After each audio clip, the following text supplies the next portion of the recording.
Orihime Inoue, a character from the popular anime and manga series Bleach, generally known for a quirky personality and a bizarre taste in food. Although liked by most fans of the series, she is also hated by some, and today we are going to talk about that. I don't really understand why she gets all this hate. What's not to like about her? She's a little clumsy, cute, wholesome, she has a unique taste in food, and to be honest, she's an all-round waifu. Why hate her? With that being said, that's going to be the end of this video. Hope you all have enjoyed, and I know it's a bad joke. I'm sorry, don't leave, please.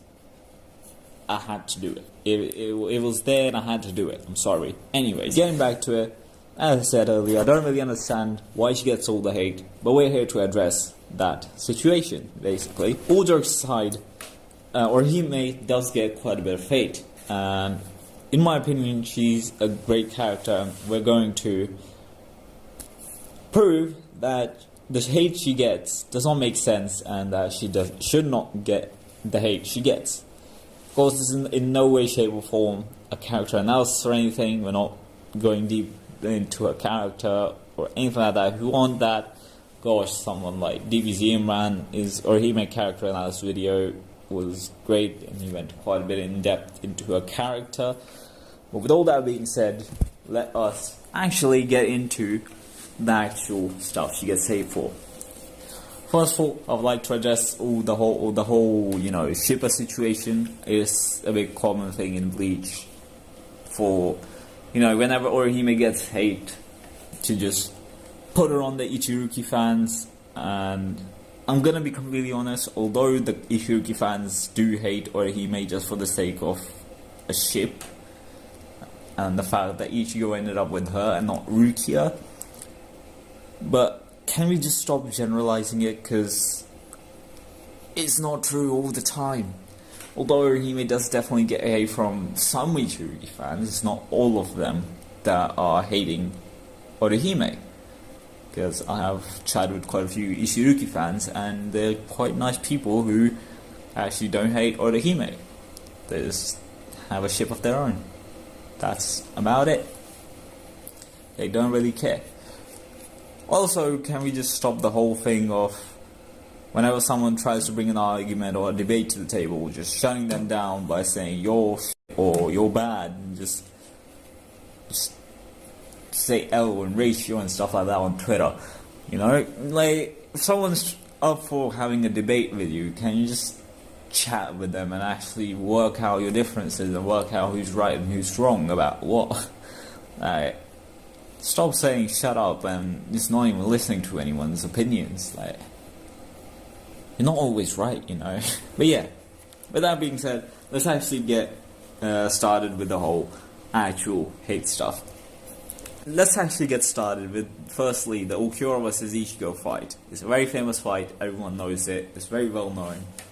And one thing that always gets brought up is Orihime's infamous. Why do people hate that phrase? Why do people hate her for that phrase even? To this day, I have not been able to understand why people hate her for that. How did that become a meme? And not Rukia's Nisama, which she says constantly, which, not gonna lie, gets annoying at some point. No hate to Ichiruki fans, but it does get annoying at certain times, Or Moro's Aizen Taicho. Actually, wait, let's just keep Momo out of this. She's had enough to deal with. Anyways, moving on. Other than that, one reason I've seen the hate for this moment is because of the anime. According to one of the manga readers, the anime took away the desperation of the moment, which I kind of guess as the whole Kurosaki and the anime feels a little bit excessive, which maybe took away the raw emotion from it. And yeah, I don't know what I'm chatting about. I almost cried at that moment. I can't really say much here, but it's maybe it was something that someone who read the manga first thought something would have been a little bit more different, but I guess they were let down. But something I would like to point out, that people always hate on her for crying and calling out to Ichigo and asking for his help. Come on, lads, the girl's 15 years old. At that time, she's 15, and any teenager would act that way if the person they love the most in the world just got brutally killed in front of their own eyes.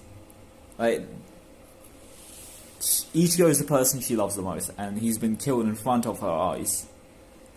Like, when she was young, her parents were very abusive. You know, her brother took her away, ran away from home. Then when she was in middle school, her brother died. So that's that. And now this girl has no family. And now the person that she loves the most in this world has just died in front of her. Like, the person she had high hopes for, who she thought would solve all the issues, was just killed. And she realized how idealistic and optimistic she was being.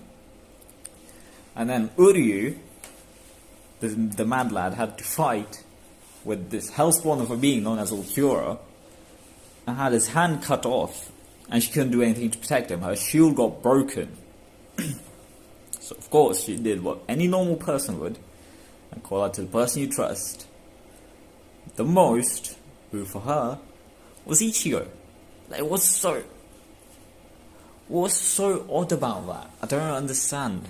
Any normal teenager would do that. Like, you can't say to a 15-year-old, don't cry because your mother passed away.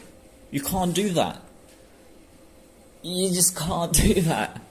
That 15-year-old loves their mother and has relied on their mother their whole life.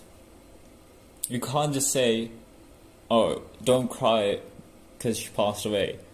Don't, like, whenever you're in trouble, don't think about her and ask her for help in your mind or anything like that. You can't do that, because no matter what you do, that person's still gonna do that.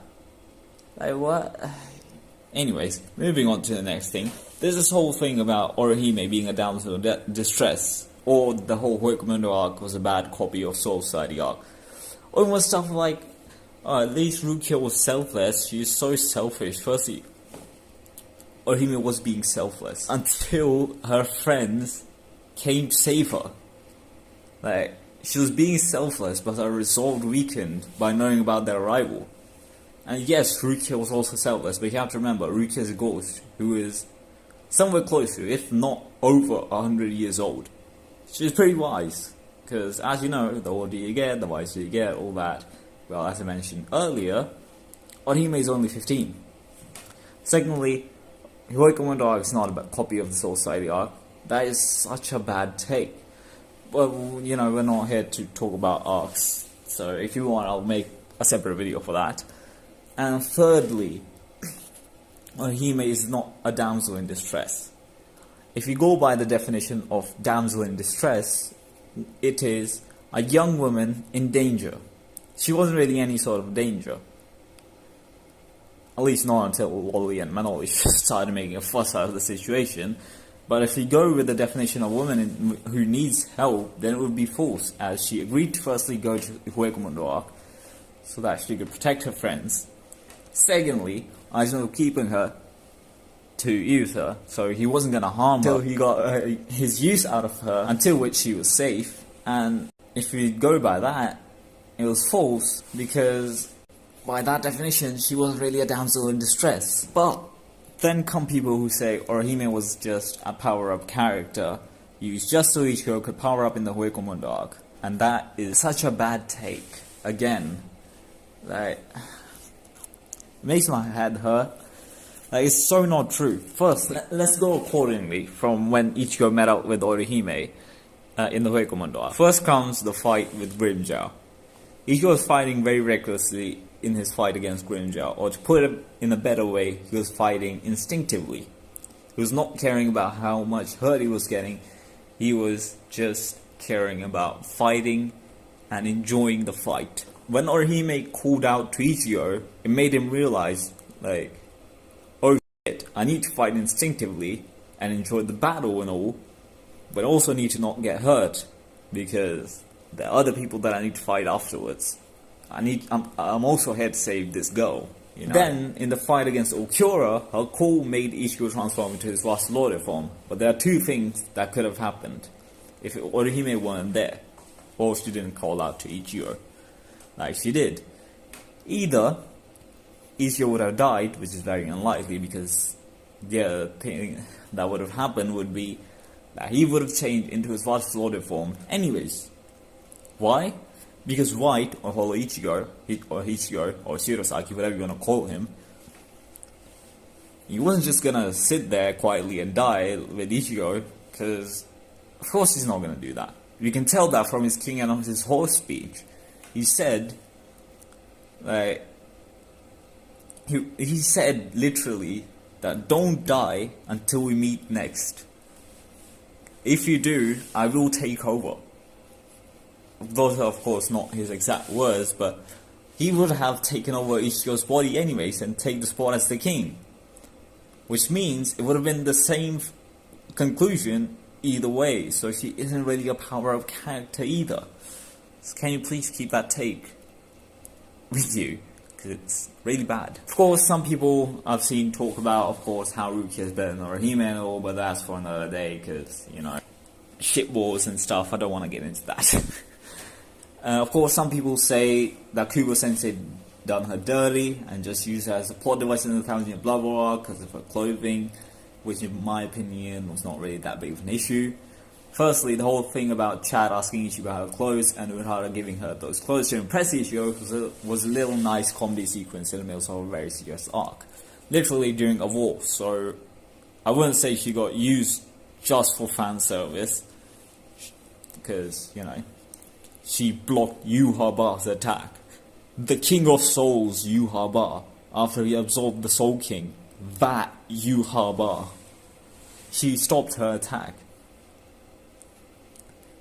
But, you know, like, they're in the middle of a war. She can't just, you know, Kubo-Sensei could have been like, okay, Orihime, she's wearing these clothes. You know, she's in the middle of a war.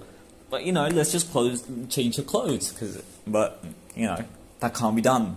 That can't be done. If he actually did do that, then it would take away from the situation. Like, you're in the middle of a war, things are getting destroyed, and she's changing clothes. Like, people would not be happy with that either. That would have been even worse of a situation, like, in point.